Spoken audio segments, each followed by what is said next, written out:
Today we are installing the SESPORT400 on a contender with twin 250 Mercuries. So all you need is basically 3 tools: ratchet wrench with a 7/16 inch ratchet, pocket knife, Phillips screwdriver, towel, and some rubbing alcohol. So with the rubbing alcohol, you want to clean real good where the disc grips are going to go, that grip to the bottom of the cavitation plate. So the most important part to be clean is the bottom of the cavitation plate on both sides, and then it also grips on the top sides as well. So just a good cleaning to make sure the grips grip as good as possible.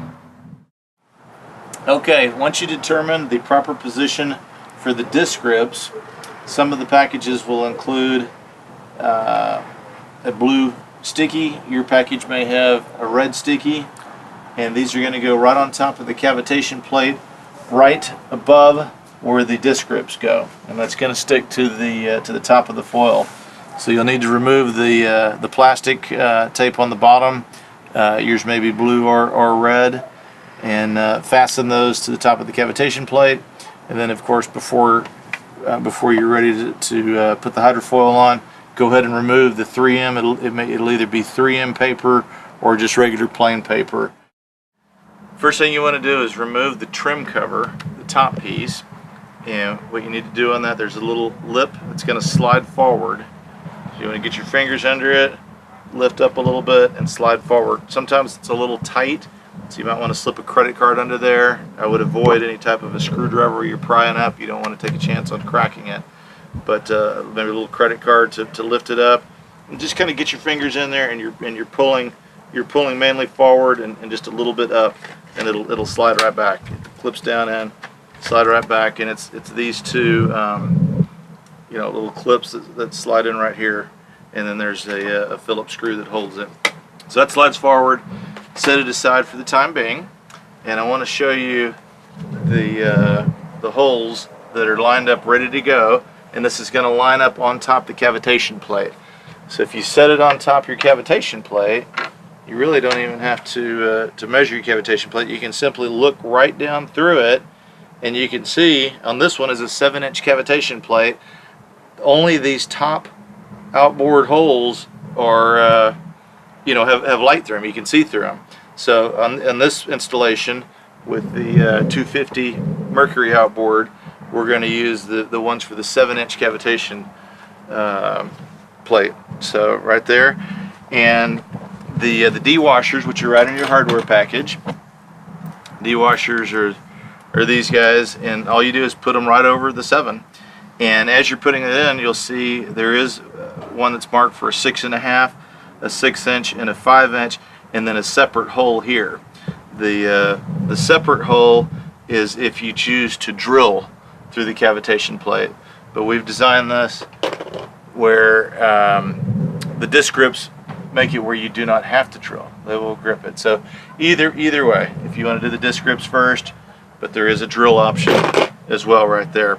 But if you're using the disc grips, you use these 3, and there's also one for the 6.5-inch hole, which it talks about on the instructions for Mercury 40, 50, and 60 horsepower 4-strokes, and also the Evinrude 200 and 300 horsepower engines will use the 6.5-inch hole. But either way, I'd suggest just putting it up on top. You can line it up and look through. And if you need the 6.5-inch hole, there's a pilot hole already drilled here. And then for some of the larger cavitation plates, if it's a little larger than 7 inches, which some of the larger outboards have, this very last hole you might need to drill out just a little bit further. Just kind of put your drill in and extend the hole out just a little bit, so that you clear the cavitation plate if you're not wanting to use the drill method. Please note, you will see some lines typically on the bottom of the hydrofoil that look like cracks, but they're not. That's typical of the molding process and will not cause any problems or issues. Okay, there are 2 sizes of bolts. there's 4 bolts. So the longer ones are for the aft end, the wider end of the hydrofoil. On the aft end, you get to use the long ones, and the short ones are for the forward end.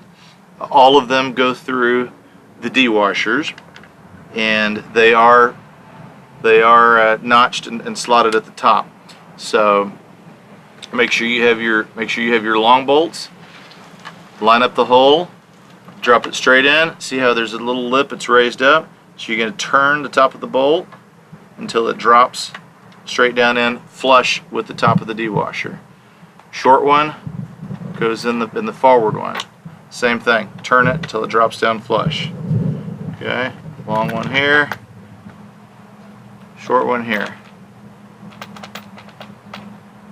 Those drop straight down, and then you turn it, and it comes flush. Just to point out for those that do not want to drill, the bolts have been specially designed with a smooth section. So as it goes through the hydrofoil and next to the cavitation plate, none of the threads are rubbing on the cavitation plate, so it won't mar it up. It's nice and smooth. So the D-washer on the top, carriage bolt through, turn it where it drops through, and you can see the smooth part is going to be next to the cavitation plate. So if it does get up against there and rub a little bit, you don't have the threads rubbing on it, which is a nice feature.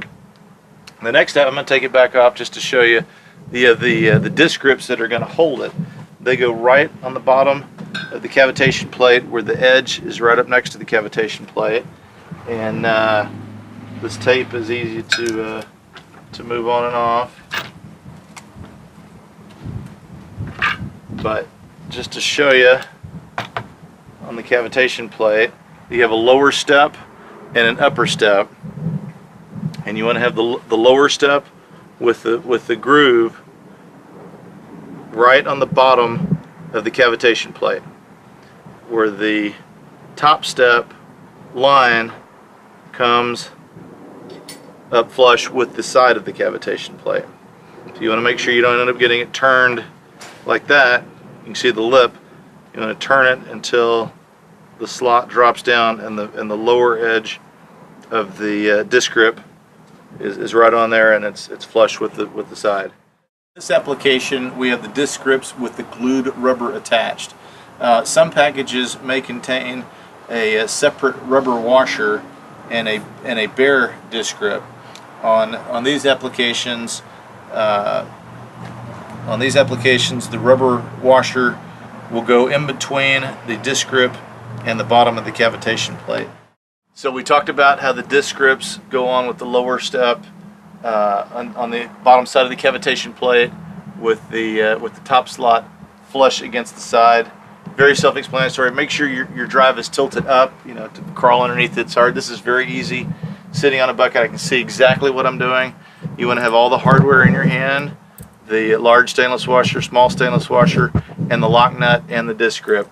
Do one at a time. It's very easy. You've got it taped down so you can see your, you know, it's flush, it's lined up. Look at it one more time. Make sure you're lined up on both sides. You can kind of center it from looking down on it. Take the disc grip first. Take one finger, hold the top of the bolt, so when you slide it on, it doesn't push the bolt up. Remember, because we already have it recessed down in with the notch. Slide the disc grip up through the hole, just like we talked about with the lower step touching the cavitation plate. The large washer on first.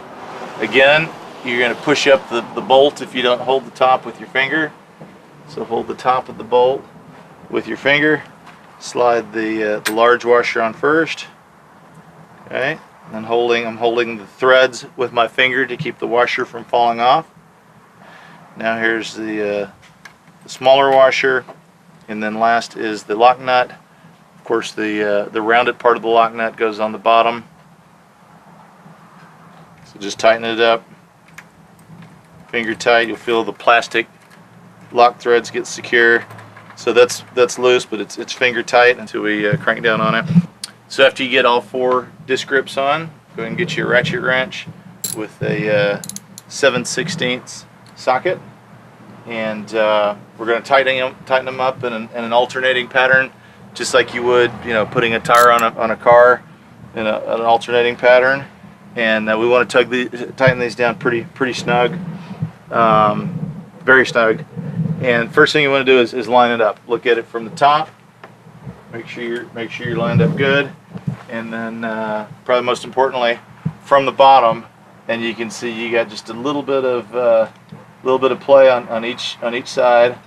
So center it where there's the same equal amount of space between the side of the disc grip on each one, and you want to make sure that groove is still straight, where it's flat up against the side of the cavitation plate. And then we'll start tightening here. And of course the nut is being held, or the top of the bolt is being held by the D-washer, and that will allow us to not have to worry about putting a wrench or anything on the top of the bolt, because it'll tighten up just like that. And as you're tightening, you'll start to see the rubber of the disc grip compress. That's what you want. You want the rubber to compress and even squeeze out a little bit from the cavitation plate, even up to 1/8 of an inch, because that's what's going to hold it secure. So you can tighten it down snug, and then we'll come back and do a little bit more tightening after we tighten it in an equal manner. So it's starting to squeeze out the side right here. Okay, so then we're going to go to the forward ones, rotating alternating the patterns.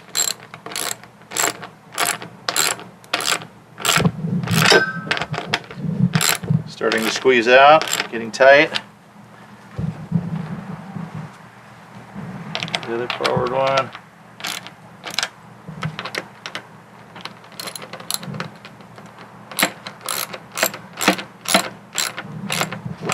Okay, the rubber's starting to squeeze out again, which is good. That way we know we're getting a really good seat. So they're squeezed out nice right there. Squeezed out nice there. And they're squeezed out pretty good. They're squeezed out about 1/8 of an inch on each one. After you finish, give it a tug. That's not going anywhere. That is rock solid. One thing to mention too, as you're tightening these, you want to go slow. If you race and crank these up with the power ratchet, or real fast with the socket wrench, you can actually heat up the threads and produce what's called galling, where it kind of mars up the threads, and then it'll be very difficult, if not impossible, to get back the nut off of the bolt.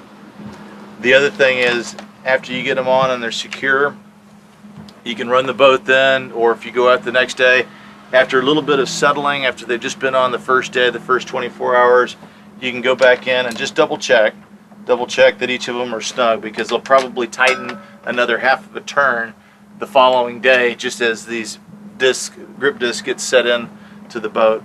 And then the other thing is, you always want to make sure it's on there rock solid. So every few runs or so, you could always double check it just to make sure that it's on there without any movement at all. So for your last step, after you make sure that everything's secure, the final step is to put the trim cover back on. So you can lower your drive down a little bit if you want.